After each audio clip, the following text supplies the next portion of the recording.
Divine Principle, Part 2, the Principle of Restoration, Chapter 5, the Period of Preparation for the Second Advent of the Messiah, Section 3, beginning from Section 3. The period of maturation of politics, economy, and ideology from 1789 to 1918. The religious and philosophical conflicts in the previous period coalesced into the Cain-type and Abel-type views of life. At the outset of this new period, the period of maturation of politics, economy, and ideology, the two views of life matured, taking their separate paths.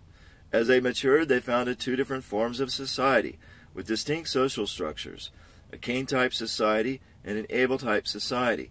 At the same time, politics, economy, and ideology, the sphere of religion and philosophy, progressed to the stage just prior to the transition into the ideal world. This period lasted from the French Revolution through the Industrial Revolution to the end of the First World War. Democracy. The earlier discussion of democracy in the context of the progress of history was limited to the social changes which led to its emergence. Here we will examine the internal developments behind the rise of today's democracy, specifically the ideological tides on which it rose out of the swells and eddies of history. In the period of the Christian Empire of the 9th century, God had intended that the spiritual kingdom, ruled by the papacy, and the earthly kingdom, ruled by the emperor, unite to form a Christian monarchic society as the foundation for the Messianic kingdom. This would have established the foundation for the Messiah. A strong Messianic kingdom would have brought an early end to feudalism in Europe. Yet because this providence wasn't realized, feudalism persisted, while Europe's political, religious, and economic histories took separate paths of development. The political power of the feudal lords began to wane after the Crusades, declining further during the Renaissance and the Reformation, and became feeble by the time of the Enlightenment. By the 17th century, the feudal lords had yielded much of their political power to the kings, who built centralized nation-states and ruled them as absolute monarchs. The kings justified their supreme power by the doctrine of the divine right of kings. The social causes of the rise of absolute monarchy included, first, the rise of new citizen classes which allied themselves with the kings to fight the feudal lords. Second, in the economic sphere, there arose a need for powerful states with mercantilist economic policies which could protect and control trade to further their national economic interests. The powerful foundation of a nation-state was needed to overcome feudalism and dominate an economy based on trade. The rise of absolute monarchy is also connected with the progress of providential history, which requires that feudalistic society consolidate into monarchy. However, after God's providence to establish the kingdom of the Carolingian period failed because the popes and emperors at that time didn't unite, the ensuing feudal society under papal rule became corrupt. Developing according to the course which Satan had preempted, it gave birth to monarchic societies on Satan's side. Let's now examine the ideological trends behind the demise of the absolute monarchy with reference to the providence of restoration, which was headed toward the rise of the communist world based on the Cain-type view of life, and the democratic world based on the Abel-type view of life. Since medieval feudal society ran counter to both Hebraism and Hellenism, these two ideologies worked in tandem to tear it down, as they established societies built upon the Cain-type and Abel-type views of life. Similarly, the absolute monarchies which followed the Protestant Reformation deprived people of freedom of faith, which was a value propounded by democratic Christianity. Absolute monarchy thus ran counter to the goal of the Abel-type view of life. Moreover, the vestiges of feudalism in that society constrained the progress of the citizen class, as advocated by the leading atheists and materialists, thereby countering the goal of the Cain-type view of life. Therefore, these two views of life worked in tandem to tear down absolute monarchy. They established Cain-type and Abel-type democracies, which would eventually mature into the communist world and the democratic world. Cain-type democracy. Cain-type democracy arose out of the French Revolution. France at the time of the French Revolution was in the grip of the Enlightenment. The thought of the Enlightenment was rooted in the Cain-type view of life and was deviating into atheism and materialism. Swayed by the Enlightenment, French citizens were awakened to the flaws of absolute monarchy.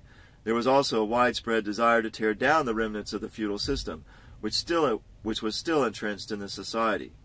The French Revolution was ignited in 1789 by popular calls for democracy from a citizenry schooled in the Enlightenment.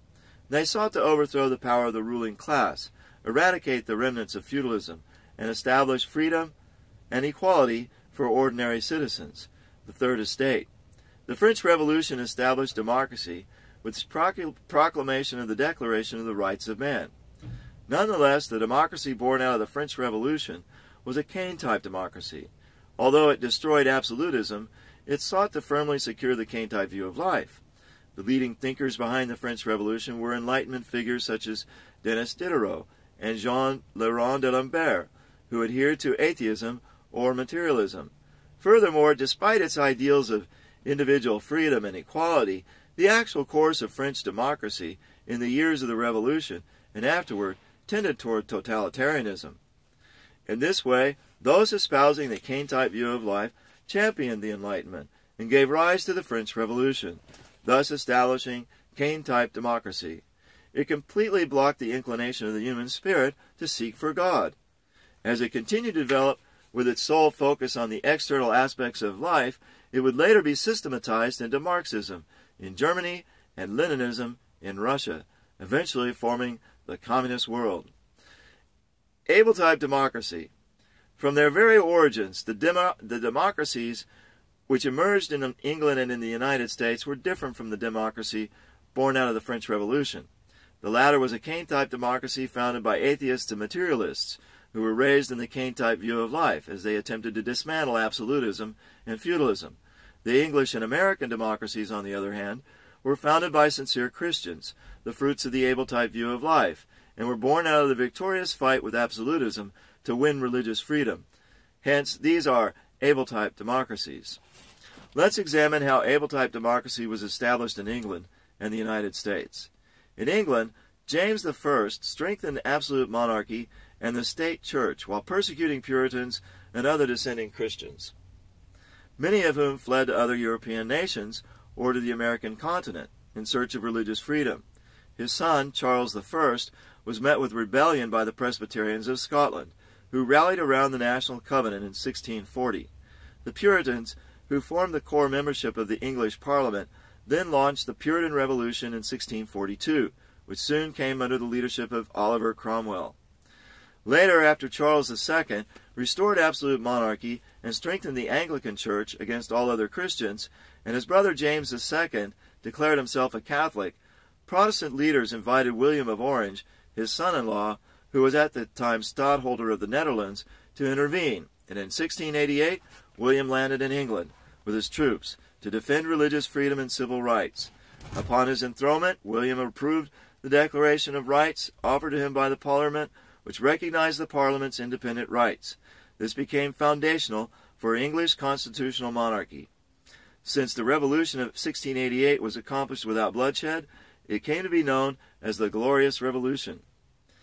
Although there were external causes of these English revolutions, such as the citizens' desire for political freedom from the ruling class, including the nobility and the Anglican priesthood, the more internal cause was the drive to gain religious freedom. Many Puritans and dissenting Christians who had been persecuted in England immigrated to the American continent to obtain religious freedom. They founded an independent nation in 1776 and established American democracy. Born out of the able-type view of life, able-type democracy has developed from these beginnings into the democratic world of today. The significance of the separation of powers. The concept of the separation of powers into three branches of the government was advocated by Montesquieu, a leading thinker of the Enlightenment. It sought to prevent the concentration of political powers into the hands of a single individual or institution, as was the case with political absolutism. The idea was proclaimed in the Declaration of the Rights of Man during the French Revolution.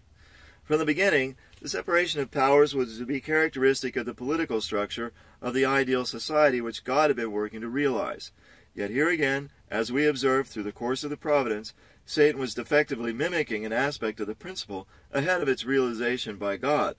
Let's briefly examine the political structure of the ideal world. The universe, as we've seen, is patterned after the structure of a perfected human being. By the same token, the ideal world to be built by fully mature people is also to resemble the structure and functions of a perfect individual. By analogy with the human body, whose organs function in accordance with the subtle commands of the brain, all the institutions of the ideal global society are to abide by the desires of God. Just as the commands of the brain are transmitted to every part of the body through the peripheral nervous system branching out from the spinal cord, in the ideal world, God's guidance is conveyed to the entire society through Christ, who corresponds to the spinal cord, and God-loving leaders who correspond to the peripheral nervous system. The peripheral nervous system branching out from the spinal cord corresponds to a nation's political parties. Thus, in the ideal world, people of God, led by Christ, will form organizations analogous to today's political parties. In the human body, the lungs, heart, and stomach maintain harmonious interaction in accord with the directions of the brain, transmitted through the spinal cord and the peripheral nervous system. By analogy, the three branches of government in the ideal world, the legislative, the judicial, and the executive branches, will interact in harmonious and principled relationships when they follow God's guidance as conveyed through Christ and people of God. Just as the four limbs of the body move according to the commands of the brain for the welfare of the individual as a whole, the economic institutions of the ideal world, corresponding to the limbs, will uphold the desire of God and promote the welfare of the entire world.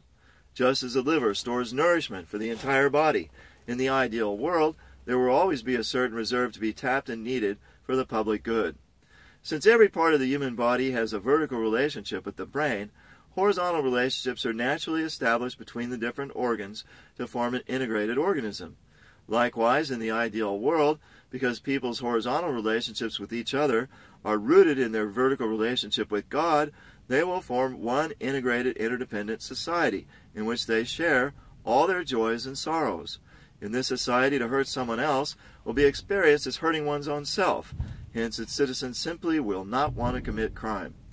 Let's now examine how, in the providence of restoration, God has been working to restore this ideal social structure. In the course of Western history, there was a time when the functions of the three branches of the government and the political parties were concentrated in one individual, the king. This was modified from time to time when the king dominated the government, while the church under the leadership of the papacy played a role similar to that of a political party. The political system underwent a fundamental change at the time of the French and American revolutions, when the government was divided into the three branches, legislative, judicial, and executive, and political parties took on distinct roles.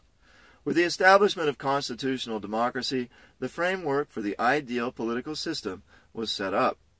Thus, political systems have changed over the course of history because fallen human society was being restored to the ideal society, the structure and functions of which will be patterned after a perfect individual. Today's democracies, characterized by the three separate branches of government and a proliferation of political parties, resemble the structure of a healthy human body to some extent. Nevertheless, because of the fall, today's democracies in fact bear more of a likeness to the body of a sick or injured person. They cannot fully display their original qualities and functions in their full potential. Since the political parties are ignorant of the will of God, they may be compared to a nervous system which is unable to transmit directions from the brain. Since constitutions are not written in accordance with the Word of God, the three branches of government currently function like internal organs which cannot sense or respond to the commands of the brain because the peripheral nerves have been severed. They lack order and harmony and suffer continual conflicts among themselves. Therefore, Christ at the Second Advent, by restoring people's vertical relationship with God, will remedy the illness of the present political system that it may reflect God's design. This will unleash society's true potential. The significance of the Industrial Revolution. God's ideal of creation cannot be fulfilled merely by forming a world without sin. God blessed human beings to have dominion over the universe. We're to seek for the hidden laws of nature and advance science and technology to create a pleasant living environment. Religion and science have shouldered their respective responsibilities for helping fallen people overcome the internal and external aspects of their ignorance. Therefore, in the last days of history, we can expect not only the emergence of a truth which can guide people to completely alleviate their spiritual ignorance, we may also expect the progress of science to solve all the mysteries of the physical universe. Together, they will bring human society to the stage just prior to the realization of the ideal world. Thus, we can understand that the Industrial Revolution, which began in England, arose out of God's providence to restore the living environment to one suitable for the ideal world. The economic structure of the ideal society also resembles the structure of a healthy human body.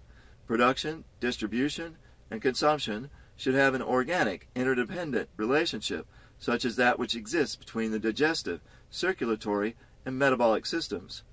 There should not be destructive competition due to overproduction, nor should there be excessive accumulation or overconsumption due to unfair distribution, which would be contrary to the welfare of all people. There should be adequate production of necessary and useful goods, fair distribution to supply what is sufficient for people's needs, and reasonable consumption in harmony with the purpose of the whole. The mass production, born of the Industrial Revolution, led England to claim vast colonies as sources for raw materials and markets for goods.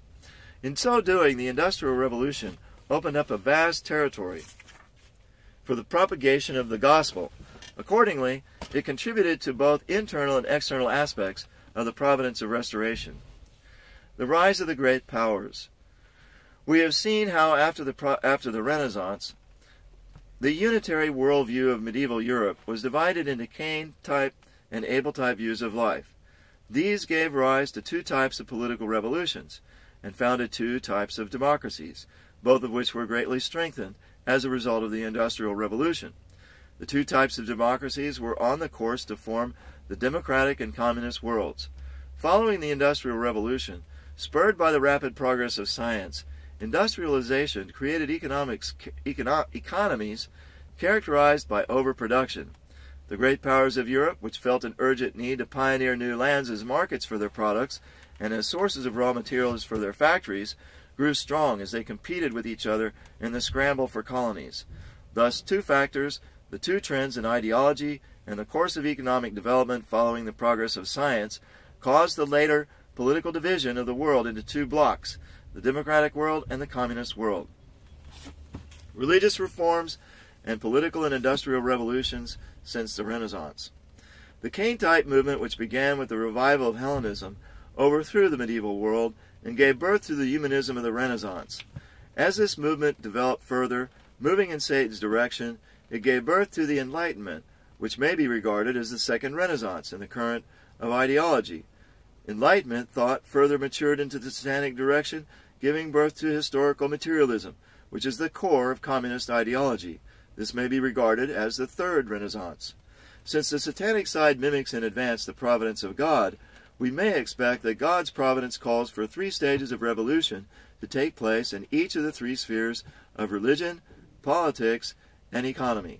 In the sphere of religion, the first Reformation took place under Martin Luther's leadership after the first Renaissance. A second Reformation was launched after the second Renaissance by the spiritual movements led by people such as the Wesley brothers, Fox and Swedenborg. From our examination of the progress of history, it's evident that a third Reformation will occur following the third Renaissance. Indeed, the state of today's Christianity desperately calls out for such a reformation. In the political sphere, we can surmise that reform also is taking place in 3 stages. First, medieval feudal society collapsed under the weight of the first Renaissance and the first Reformation. Next, absolute monarchy was destroyed by the forces unleashed by the second Renaissance and the second Reformation. Finally, the communist world, which was formed by the political revolutions brought on by the third Renaissance, and through the coming third religious Reformation, the democratic world on God's side will triumph in the ideological war and bring the communist world on Satan's side to its knees. Then the 2 worlds will unite into one kingdom of heaven, on earth, under God. The economic changes which follow the religious and political reforms have been progressing in 3 industrial revolutions. The first industrial revolution originated in England and was based on the steam engine. A century later, the second industrial revolution took place in many advanced nations based on electricity and the gasoline engine. The third industrial revolution will flower by safely tapping into the power of the atom. It will construct the pleasant living environment for the ideal world. In the centuries of preparation, prior to the second advent of the Messiah, the three stages of revolutions in the three spheres of religion, politics, and industry, which followed the three renaissances, have been a necessary course for the construction of the ideal world, as required by the principle of the development through three stages. Section 4. The World Wars. The providential causes of the World Wars. Wars break out due to such factors as conflicts of political and economic interests and clashes of ideology. Yet these are merely external causes. There are also internal causes of wars, just as there are internal and external motives for every human action.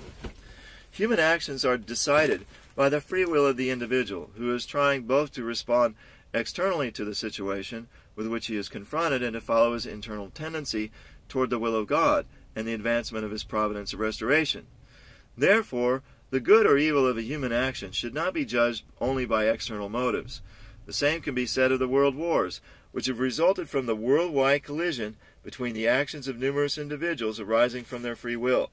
Accordingly, we cannot grasp the providential significance of the world wars by focusing only on conflicts of political and economic interests, ideological clashes, and other such external causes. What are the internal providential causes of the world wars? First, the world wars have resulted from Satan's last desperate struggle to preserve his sovereignty. Since the fall of the first human ancestors, Satan has been building defective, unprincipled imitations of God's ideal world. Aiming to restore the ideal world of his principle, God has been in pursuit, gradually expanding his dominion by reclaiming it from the unprincipled world under Satan's bondage. Accordingly, in the course of the providence of restoration, a false representation of the ideal appears before the emergence of its true manifestation. The biblical prophecy that the Antichrist will appear before the return of Christ is an illustration of this truth. Human history, under Satan's evil sovereignty, will end with the second advent of Christ. Then it will be transformed into the history of humanity, abiding in the realm of God's good sovereignty. At that time, Satan will put up a last-ditch fight. When the Israelites were about to leave Egypt in the national course to restore Canaan, Satan worked through the Pharaoh to wage a bitter struggle to keep them in bondage. By virtue of this, God's side was entitled to strike him with 3 supernatural signs. Similarly, in the last days, Satan has been putting up his last struggle to undermine God's side as it has prepared itself to embark upon the worldwide course to restore Canaan. God's 3 counterattacks to Satan's aggressions have manifested themselves as the 3 world wars. Second, the 3 world wars have occurred in order to fulfill the worldwide indemnity conditions to restore the 3 great blessings. Upon creating human beings, God gave them 3 blessings: to reach individual perfection, multiply an ideal family, and have dominion over the creation. By fulfilling these blessings, our first ancestors were to build the kingdom of heaven on the earth. Since God himself created human beings and blessed them, he didn't annul these blessings just because they fell. God had to allow fallen people to build an unprincipled world that has imitated the 3 blessings, though defectively, under Satan's leadership. Accordingly, at the consummation of human history, unprincipled worlds have emerged which have realized defectively the outward form of the 3 blessings: an individual championing Satan's causes, multiplication of satanic children, and the conquest of the world under satanic dominion. To fulfill the worldwide indemnity conditions, to restore God's 3 great blessings, 3 world conflicts must break out by which God can prevail over these satanic worlds through the 3 stages of formation, growth, and completion. Third, the 3 world wars have occurred so that all humanity may overcome on the world level the 3 temptations by which Satan tempted Jesus. As Jesus' disciples, Christians are to follow the course of their teacher and overcome the 3 temptations which he confronted in the wilderness as individuals, families, nations, and at the world level. Fourth, the world wars have taken place to fulfill the worldwide indemnity condition to restore God's sovereignty. Had the first human beings not fallen, but reached perfection by passing through the 3 stages of the growing period, they would have realized the world of God's sovereignty. Similarly, worldwide restoration must pass through 3 stages. The restoration of this world requires that it first be divided into the Cain-type and Abel-type worlds, and that there be 3 final wars in which the heavenly Abel-type world prevails over the satanic Cain-type world. This is a condition to restore through worldwide indemnity Cain's murder of Abel. After that, the world of God's sovereignty can be established. Accordingly, the world wars are the final global conflicts in human history, restoring horizontally, through indemnity, the purpose of all the wars that have been waged for the restoration of God's sovereignty in the vertical course of the providence. The First World War. Summary of the providence of the First World War. Absolute monarchy came to an end as a consequence of the Cain-type and Abel-type democratic revolutions, which had arisen out of the Cain-type and Abel-type views of life. The Industrial Revolution which followed cleared away the remnants of feudalism and led to the ascendancy of capitalism. This was followed by the age of imperialism. In the political sphere, the First World War was a conflict between Abel-type democracies which pursued the goal of the providence of restoration, and authoritarian states where Cain-type democratic ideals were thriving and which stood in opposition to the goals of the providence of restoration. It was fought between the imperialist nations on God's side and the imperialist nations on Satan's side. In terms of economic interests, this war was a conflict between more established and newly industrializing capitalist nations over colonies. In the sphere of religion and ideology, the Cain-type nations included Turkey, a Muslim nation persecuting Christianity, and its allies, Germany and Austria-Hungary. They fought the Abel-type nations of the Great Britain, the United States, France, and Russia, which generally upheld Christianity. At the conclusion of the First World War, the Abel-type democracies had gained victory at the formation stage. What decides God's side and Satan's side? The question of which nations are on God's side and which are on Satan's side is decided based on the direction of God's providence of restoration. Those who are in line with the direction of God's providence, or are acting in concert with that direction, even indirectly, are on the side of God, while those who take an opposing position are on the side of Satan. Therefore, whether or not an individual or nation belongs to God's side or Satan's side is not always in agreement with the judgment of our common sense or conscience. For example, someone who is ignorant of God's providence may judge that Moses' killing of the Egyptian taskmaster was evil. Yet it may be regarded as a good act because it was in line with God's providence. Likewise, the Israelites invaded the land of Canaan and killed many Canaanites seemingly without much justification. To someone ignorant of God's providence, their action may seem evil and cruel.